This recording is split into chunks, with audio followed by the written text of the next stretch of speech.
starts with an all Hills Motorsport front row of the grid, as the grid is set from the results of race 1 yesterday. So William Andrews will start on pole again with Kamal Kelsey alongside him on the front row.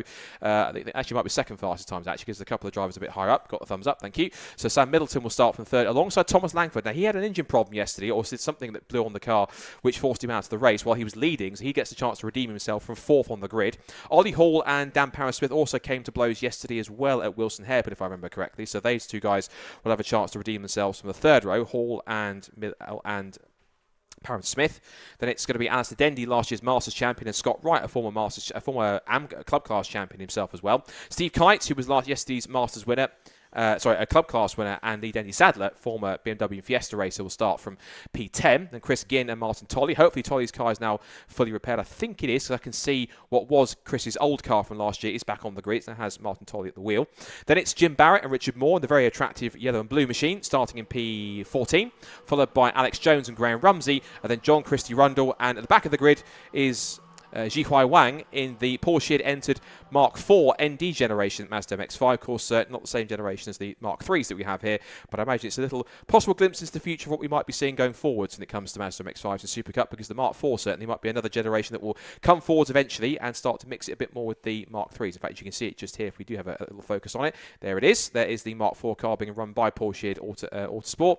And the Mark IVs have been around in BRSCC circles the last handful of years, but of course it looks like they're starting to experiment with starting to let them interlope a little bit into the Super Cup ranks, and looks like it's possibly the right way to go, given it's the next generation that can easily be converted into the next generation of, arguably, Super Cup car once the Mark IIIs not phase out, because there are plenty of them out there racing, but of course it helps add more cars into the field and possibly even also add a slightly different class, different dimension to MX-5 Super Cup racing going forwards into the future.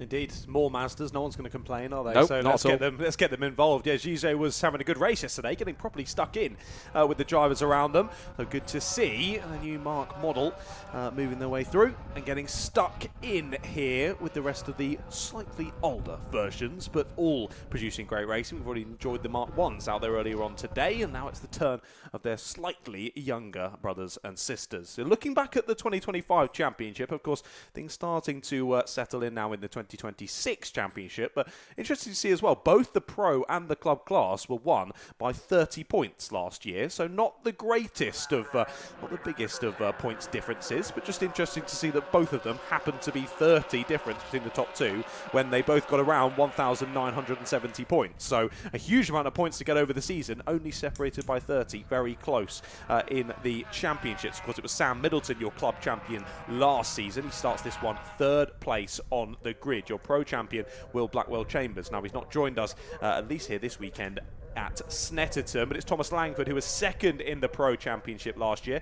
He starts alongside Sam Middleton for this one anyway, on the second row. But as you mentioned, Scott, William Andrews and Kamal Kelsey on that front row. William, a very impressive drive yesterday. He was always an accomplished kart racer, but he's clearly taken to that transition to cars very, very well. Enjoys driving these Mazdas, and you're always going to enjoy it more when you're finishing races in first place. And for this one, yet again, starting on pole position, let's see if he can convert it once more and get 2 from 2 from this BRSCC season opener here from Snetterton. Well, what kind of jump can he get as the red lights go out? That'll be the first crucial thing. If he can lead into turn 1, that's half the battle done. But then he's got to defend like his life depends on it. He's got plenty of accomplished racing drivers sat just behind him. He really does. And yesterday actually did see the first 6 or 7 drivers really get into the mix. And we've got a nice, decent run of pro drivers in the order. Of course, the club class is going to be quite interesting. Steve Kite was the winner yesterday. Of course, he's the boss of Missy Racing, so good to see them fully supporting the Mazda Championship, continue to do so. But we'll see, because I reckon there's a few drivers here after yesterday that have some points to prove. Definitely, I think 3 in particular: Ollie Hall, Dan Parris-Smith, and especially Thomas Langford. He would have been on course for that victory had he not had the engine problem or the issue that put him out of the race with mechanical failures. It did put a bit of fluid down, which meant they had to clear that up for the next race that was going on. Of course, if that happens, of course, we're into lunch breaks. They get a chance to do that and correct it if they can. So, cars lining up on the grid for the second race of the weekend for the Clapham North Mazda MX-5 Super Cup. And as we get set then to get underway, William Andrews looking for his second win in a row. Of course, started from pole yesterday. Didn't lead all the race, but led when it counted right at the checkered flag. Kamal Kelsey, who was a former club class front runner, showing he's had plenty of practice now to be in pro level. Sam Middleton was runaway club class champion after he made such a strong start last season. see what he can do, and watch for Langford, Parent Smith and Hall, who will look to try and come through for the next couple of rows. 5-second board is up, and we're all set for the second Clapham North Mazda MX-5 Super Cup race at Snetterton. Red lights are out. It's a great start from the front row, again from the cleaner side of the road from Kamal Kelsey, and also from Thomas Langford from the second row. But Langford gets a good run. He's got past alongside Antrobus, but it's going to be Kamal Kelsey from the front row who will hold the whole shot in towards Ritchie's, and he'll turn it into the lead. It's Antrobus in second. It is Langford up to third place. He's got around the outside of Middleton, and there's 1 or 2 cars going off wide. Scott Wright goes onto the grass in the middle of the pack, swings back in front of everybody else behind him. Thankfully, there's no contact. In towards Wilson Hairpin for the first time. They're packing up as they go through into the right-hander. Good start also for the Mark IV MX-5 as Jikwai Wang for the back of the grid, up 6 or 7 places already. That was a scary one there at the first corner. Yeah, indeed. The slightest bit of overlap there, and as the driver turned in, they got spun across the node. Unbelievably well held there. Went one way, went the other. They still caught it on the grass and have carried on, and pretty much held position as well, impressively so. As now we see the battle for second continuing on then down through into Agostini. Antrobus remaining firm there on the inside line and holding on to second place, but he has lost his lead then early on in this one. It was a lovely start in the initial phase there from Thomas Langford. In the second and third phase, as he pulled up through the gears, just didn't quite get enough of a pull as he did in that first phase, and slotted into third. Still 1 position gained off the start. There was a couple of drivers still flirting with track limits here on lap number 1. Yeah, that was Jan Parent Smith there in car number 4 running wide, and maybe sort of grimaced a little bit because I think he was going quite wide. I think that's Aidan Hills' car from having won the championship the last couple of seasons prior to Will Blackwell Chambers, who of course has then moved on to the Fun Cup Endurance Championship, where he's racing with Rob Boston Racing, and he's now progressing to a career more in endurance racing going forwards. Leaders now back down towards the Brundle-Nelson complex for the first time, and Kamal Kelsey holding the lead, and Langford there was moving around trying to distract Antrobus, and Kamal Kelsey a little wayward on the exit of Nelson, didn't quite get the exit he wanted, neither did Langford. He was checked up into the back of Antrobus, and here comes Middleton up the inside, throwing up the inside into the apex at the bomb hole, and gets the move done. Langford tries to tough it out around the outside, puts 2 wheels onto the grass on the exit onto Coram for the first time, and there goes Ollie Hall trying to prove a point in 5th position. He squeezes past 2. Langford wayward and sideways as he tries to stop the car, but Hall has to give him the space, and he does get into 4th position. So out of Murray's for the first time at racing speeds, up down the pit straight towards the start-finish line, end of lap number 1, and it is Kelsey who leads. Antrobus in 2nd place, Middleton in 3rd. It's at Hills Motorsport 1-2. And then we have 4th place now for Hall, 5th for Langford, 6th for Parent Smith, 7th for Dendy, 8th for Scott Wright, then 9th behind him for Lee Dendy Sadler for Kills Motorsport, and 10th is Steve Kite. Up to 11th is Jikwai Wang in the ND generation Mark IV MX-5. As back up the inside to retake the lead goes Antrobus in towards Wilson Hairpin, makes the move stick, so the 2 Hills Motorsport drivers, no teammates, no love lost either. They are free to race each other, and at the moment it seems as though it's battle lines drawn unless the likes of Middleton, Hall and indeed Langford can get back in here, because I'm certain with about 17 minutes to go, this ain't over by a long shot. Yeah, there's certainly no working together at the moment, is there? Antrobus, lovely classic move there, under brakes up the inside at Wilson, gets it done, relegates Kelsey back into 2nd place. Yeah, what a lovely move it was down through the bomb hole on the last lap from Middleton. Aggressive stuff there as Langford lost the exit speed, had to be bold there to take that inside line of Middleton, but he wasn't scared by the aggressive defence from Langford, put his car there and said, all right mate, I'm here, you're going to have to move out the way now, and exactly what Langford had to do, lost in that momentum, and Hall snuck on through as well. Well, Kelsey and Antrobus changing positions there early on, and the lappers lost them a little bit of time. Middleton, Hall, Langford onto the back of them once again, and as Antrobus punches the hole through the air here down the Bentley Straight, surely will we go back to a 5-car battle for the race lead, and really down to the bottom of the top 10 and even further. We've not opened up huge gaps just yet, not quite 5 minutes into the race though, so plenty still to play out. Kelsey looks for it there up the inside of Antrobus, didn't quite have the overrun though, has to slot back into 2nd place as there's a move back into 4th, that is. Langford getting the move done, back into the top 4 he goes. Yeah, nice clean move around the outside into Brundle to get the inside for Nelson at the next corner, which is the right-hander, tighter part of the complex. And further back, you see Martin Tolley ahead of, this is now Graham Rumsey now ahead of Chris Ginn, and the number 5 car, which is Jim Barrett. Good to see him. He's a former BMW Compact Cup racer himself. BMW drivers moving. As sideways there was Ollie Hall over the exit of Murray's, over the grass he goes. That will give the free pass, it seems, to at least Dan Parent Smith, and also Alistair Dendy was in there as well. But Ollie Hall was getting very sideways on the exit as he put the power down. New fastest lap of the race, in fact, goes to Sam Middleton this time in white and pink, as now we go side by side again for the two leaders and the two Hills Motorsport teammates, and Antrobus holds the place. But Middleton now looking pretty feisty. Now, he hasn't won a race overall yet in the MX-5 Super Cup. He was in club class last year, but made an instant impact when he debuted. He's now going down the outside for second place. And Kelsey will show him the edge of the road, and Langford might just go, thank you very much. He gets past one, might get past two if he plays his cards right. Gets better traction off the corner, but he's on the outside line now off of Wilson. Now for the inside line for Palmer's, it'll go to Kelsey. And the fact that Middleton had got checked up, he's now into the path of Dan Parham-Smith as Langford hangs it tough around the outside. Puts two wheels on the grass, and he keeps it side by side. Middleton swarming around, going one way then the other. Can't find a way through right now. His way is blocked, and all of this is going to be playing right into the hands of William Antrobus, thinking, just you keep scrapping, you lot. I'm going to go sailing off into the distance, try and win the race, and just have a rather pleasant afternoon when we go into the lunch break. At the moment, seeming almost like a carbon copy of race number 1 yesterday, round the outside at Hamilton's. That's always a bold move. Brilliant. But Langford's done it. Inside line then as they jump on the brakes into the little right-hander. Will now fan on through to the back straight. Out of Oggies we go. And drivers now needing to work together maybe a little bit more. Antrobus is going to continue to scamper off at the sharp end, just like he did in race number 1 yesterday. Well, we're not complaining. This battle for second, absolutely fantastic. Once again, headed up by Kelsey. And now Middleton then battling with Langford. So Langford making all of that effort and getting properly stuck in, as again we see them fanning out down the back straight, looking for moves here. It's always a bold one to go for. We've seen incidents already this weekend down through those couple of corners, but they all keep it fair at the moment. And of course we saw that wide moment down at the final corner a lap or so ago for Ollie Hall. Well, he's settled back in well now and getting properly stuck in that battle at the sharp end. As we said so many times this weekend, battles galore throughout the field, and again we don't really know where to watch here in the Mazdas. It's very true. Looking at the battle between Rumsey, Barrett and Richard Moore, who's debuting this weekend. I have to say, one of my favourite looking cars of the weekend, the yellow and blue, or the purpley blue they've got on that car, which is looking quite smart. Now, the key thing's going to be here, as Antrobus continues to lead, and the gap out front is 1.5 seconds, is lap time-wise last time, Langford was so busy battling, he lost half a second to the car in front, as it was a new personal best for Antrobus last time by, and the second proper flying lap of the race. I'll be keen to see what Langford does here, because he'll have Middleton right behind him, who has the fastest lap of the race, how much pressure he applies, or whether he decides to, look, rather than battle me, come with me, and let's see if we can catch Antrobus out in front, because both Langford and Middleton don't really have any team loyalty here, whereas Parham-Smith and Kamalsi do. So these two are going to try and push forward if they can, and Parham-Smith wants to try and support his teammate. He tries to do that by getting past Middleton into Palmer's, but can't make that move stick.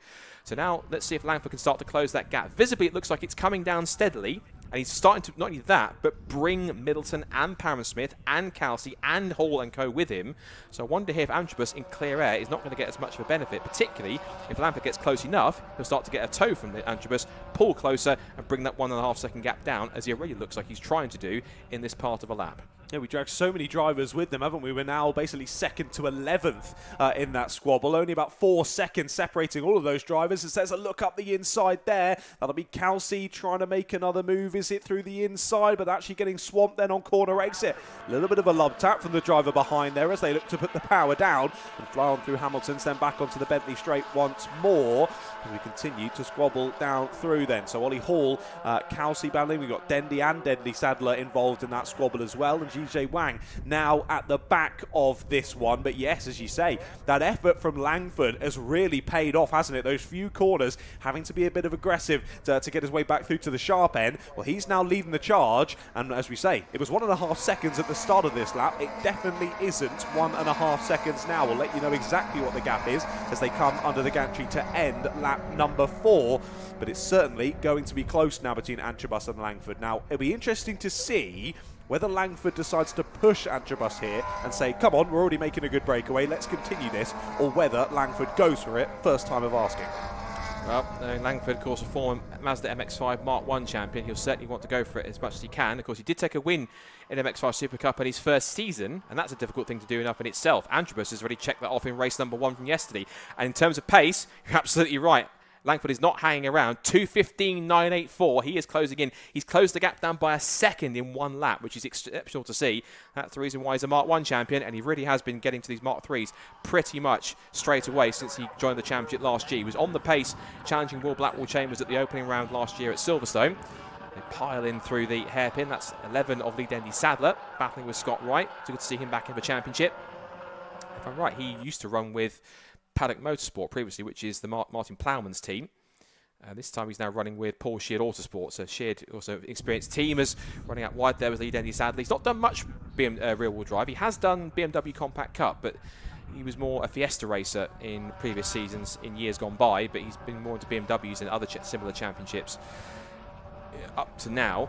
There's also, you see, Jihuai Wang in the Mark IV ND generation Mazda MX-5, and going back to the NC generation, third gen MX-5 SuperCup cars, you can see that Langford visibly has got the gap down to just under half a second. You can see that new fastest lap of the race, certainly showing his pace.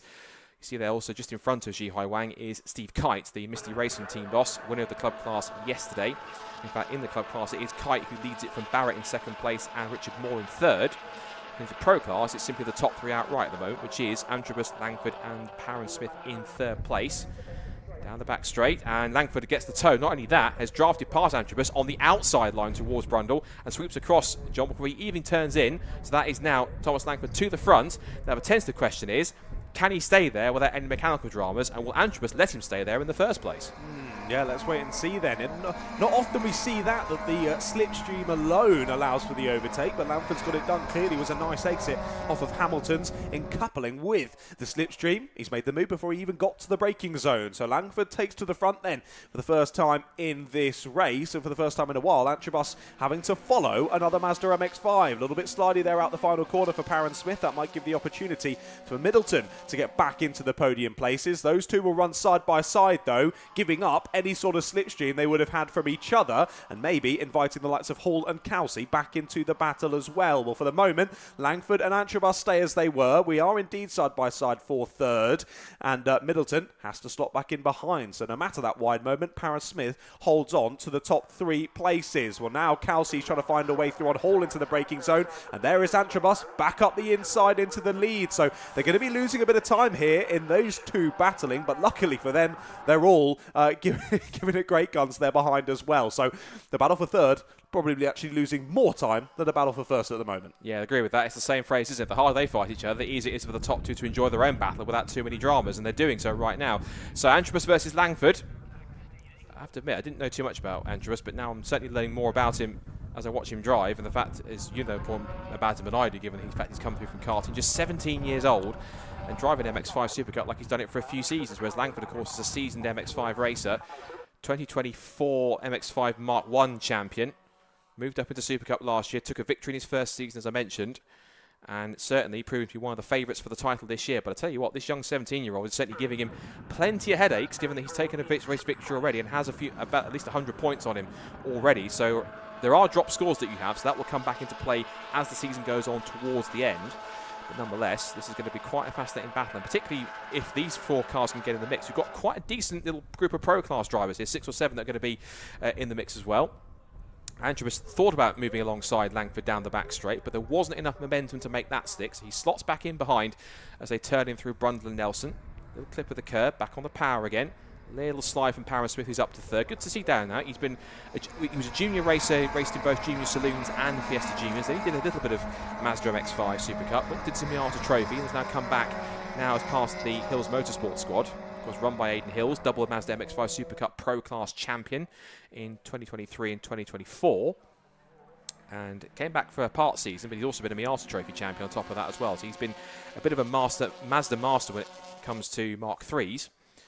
He doesn't really race Mark 1s too much, but he's also been recently doing a little bit of brick car endurance as well. So he's moving more into sports cars. Did also do some Ginettas for a while as well, but didn't quite gel with the Ginetta back when we had still the GRDC and the G50s were more for seniors, that kind of championship. But in that sense, it's interesting that he's kept to Mazdas and been more preferential with those cars, and he's also built his team around it, and he's more successful team boss than a Mazda racer himself. He does occasionally jump out with his customers and race a car to prove its speed and its build in order to sell a seat, but ultimately he lets his clients do the driving and lets his driving do the talking in slightly higher championships now. As you watch here, that's Richard Moore and Martin Tolley going off in tandem, synchronised sliding through Richie's corner as Langford holds on to the lead. But now, interesting enough, look, you can see visibly Antrobus is about to get a little bit of company from his two teammates, although how much company are they going to be and how welcome it is right now, given there's 5.5 minutes to go, and how willing they're going to be to keep him in second place.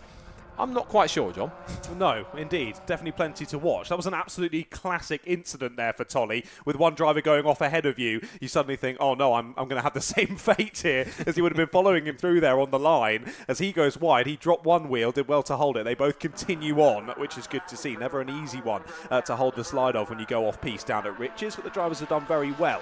Yeah, we're impressed by how quickly Antrobus has taken to Mazda MX-5 racing, but you don't become Vice British Champion out of luck. So he's got a lot of talent, has Antrobus, and clearly that transition from karts to cars going very well. He's got one race win under his belt already from yesterday. He'd love to make this 2 from 2, but he's going to have to fight for it. Langford still ahead, and now, as you were just chatting about, Scott, Parron Smith and Kelsey, whether it was working together or not, they've been coming to blows as well, these two, but either way, they've caught back up to the top 2, and we might just get treated to a top 4 battle here over the last few minutes or so. So the couple of laps left to go then in this last race before the lunch break, but who is going to take the spoils? And realistically, Middleton, Hall, not that far behind either as well. Those two have looked very feisty, but a mistake for Langford there through Murray's is going to lose him a lot of exit speed, a lot of momentum, and surely will run side by side with Antrobus up the start-finish straight. Confirmed he has, but look at Parron Smith also getting involved as well. Fastest lap of the race, 2:15.877. He's tucked in behind Antrobus down towards turn 1. There's a couple of laps to go, and Antrobus might try and power it round the outside into Richie's corner. They turn in through the right-hander, and now Langford looks at his mirrors and sees a literal phalanx of Hills Motorsport cars right behind him. They're fanning out 3 wide. Antrobus in the middle. Either side go both Parron Smith and Kelsey. Off the road goes Scott Wright, and he goes grass track in the exit. Richie's going to keep his foot in, bouncing around like a racehorse, and actually gets himself back on the road. This is Snetterton, not the Grand National, Scott. Carry on.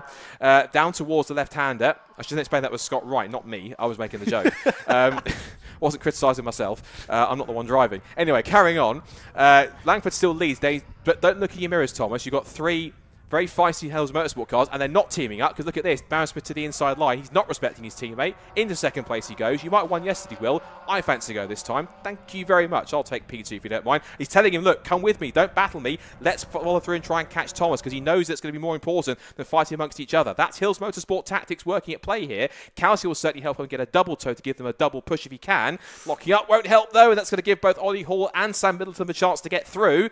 It lets Hall through, but Middleton couldn't quite get past before Kelsey shut the door on the exit. So thankfully, he's managed to hold on to the place, although it doesn't last long. Middleton forces the issue. Up the inside he goes to Williams' corner. Now they're side by side again. He'll get the side draft, and also Dendy's in there as well, the last year's Masters champion. But Thomas Langford, you can see, he's not comfortable on the racing line staying in one place. He knows that both Parron Smith and Antrobus are going to start working together, being Hills Motorsport teammates, as Dendy goes on the grass in the background, trying to find a way past either Middleton or Hall. As they get out of Brundle Nelson, Langford's got the gap here, so they'll go on to the last lap of the race.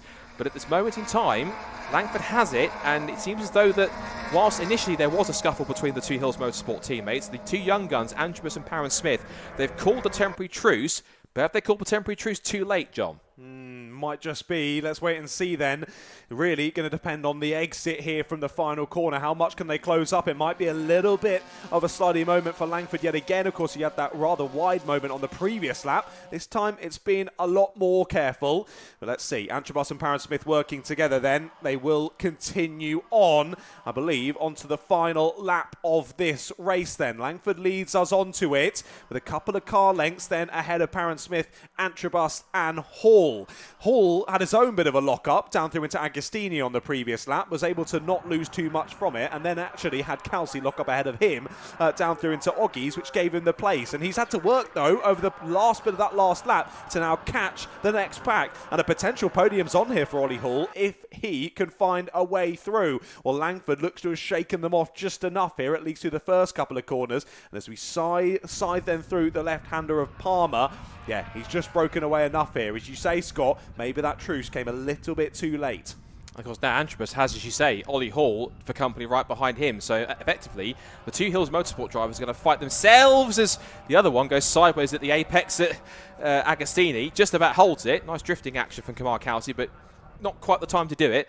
As now Alistair Dendy finds an easy pass through into what would have been 6th position, and that's Kelsey down to 7th. But Parra Smith now is trying to bring Antrobus and co with him, but of course they've now got the unwanted element behind them of Ollie Hall lurking around to try and pick up a podium. So into Williams for the final time, onto the Bentley straight, and I think you're absolutely right, John. I think that Langford is away by 3/4 of a second, enough at least. Whilst the 3 cars behind are too busy fighting amongst each other and concentrating on each other, he looks like he's set to go on and take, with bated breath, a first victory of the season, given he retired yesterday with engine problems. In towards Brundle and Nelson. They're packing up for second place. Second, third and fourth, all line astern. Into it, and Parra Smith slightly sideways as he turned into the exit, but it was enough momentum to pitch the car through and get it in the right direction. On corner exit for the bomb hole. Through the right-hander, through the compression at the dip on the apex of the corner. Now through a long right-hander of Coram. 2 more corners to go. And Thomas Langford, who had to have heartbreak yesterday, he was in this position yesterday to pick up race victory. Looks as though the Mazda engine this time is going to go straight and true all the way to the checkered flag. Out of Murray's for the final time. They'll fight on the way to second place between Parra Smith, Antrobus and Hall. But after being denied yesterday through engine problems, it is a sweet run to the line this time for the former MX-5 Mark 1 champion. Tom Langford takes victory in race number 2 of the weekend for the Clapham North MOT Mazda MX-5 Super Cup. He is delighted with that, and rightfully so. Even his folded-in wing mirror, I think he's done that purposely for a little bit of extra added air on the straight. That did the trick, didn't it? Dan Parra Smith with fastest lap of the race. He takes an excellent second place. That's by far his best result in MX-5 Super Cup to date. Antrobus takes third, so it's back on the podium after he couldn't repeat his victory yesterday. And then Ollie Hall 4th and Middleton 5th. This is a drag race to a line between Tolley and Moore. And this will be for club class honours in second place, side by side. And it is going to be Moore who holds on to it. In fact, it was for position anyway because Tolley was in pro class. So I got confused with Chris Ginn's livery. There's Chris Ginn behind. He's battling with Graham Rumsey. Both of these two have been graduates of the Mark 1s in Championship, particularly Graham Rumsey in recent years. Cross the line they go. But excellent stuff for Tom Langford. It is a first victory of the season for him. It's a second Super Cup victory for him, if I'm correct, because from last year's points, he only got 1 victory. And that was quite a fitting victory for him. I think he took that in slightly emotional... No, it was... I'm thinking of a different driver. But Tom does a fantastic job to pick up victory. And that will certainly put right yesterday. Of course, with the drop scores in play, he'll have lost 100 points, but he gains them back.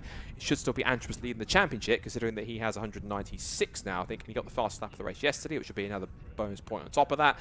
So it's 197. And good efforts also from Parra Smith. I'm impressed with Parra Smith. He's come on quite in leaps and bounds. He was a decent club class driver previously. Now he's in pro class. He's had the tuition and the guidance of Aidan Hills. He's running the AIRTEC Trophy before and got the experience there. I'm certain that has to be Aidan Hills' ex-championship or race-winning car that he's raced before, because the livery matches what Aidan normally runs. Might even be the car he raced in the AIRTEC Trophy, because the cars are pretty much, as far as I know, identical spec. So Dan Parra Smith getting a bit of quality machinery, if it is the case, driven by the man himself, the team boss he has, and that will certainly be something that holds him in good stead going forward. So, results from race 2 of the weekend for the Clapham North MOT Mazda MX-5 Super Cup. Tom Langford takes his first reign of the weekend, and that puts right the retirement from yesterday. Dan Parra Smith takes the fastest lap of the race and a personal best second finish and an overall podium. And yesterday's young winner, William Antrobus, takes third, making it a Hills Motorsport 2-3. Ollie Hall was 4th and Sam Middleton in P5, but it's as the Dendy who wins the Masters category in P6 overall, and Kamara Kelsey in 7th from Lee Dendy Sadler. Jihai Wang took the Mark 4 MX-5 through to 7th overall from the back of the grid. In fact, no, 9th overall from the back of the grid. And then club class victory goes to Steve Kite in P10, followed by Scott Wright, Jim Barrett, and then it was Richard Moore who just beat Martin Tolley to the line, followed by Graham Rumsey, Chris Ginn, Alex Jones, and John Christie Rundle. All 18 cars started, all 18 finished,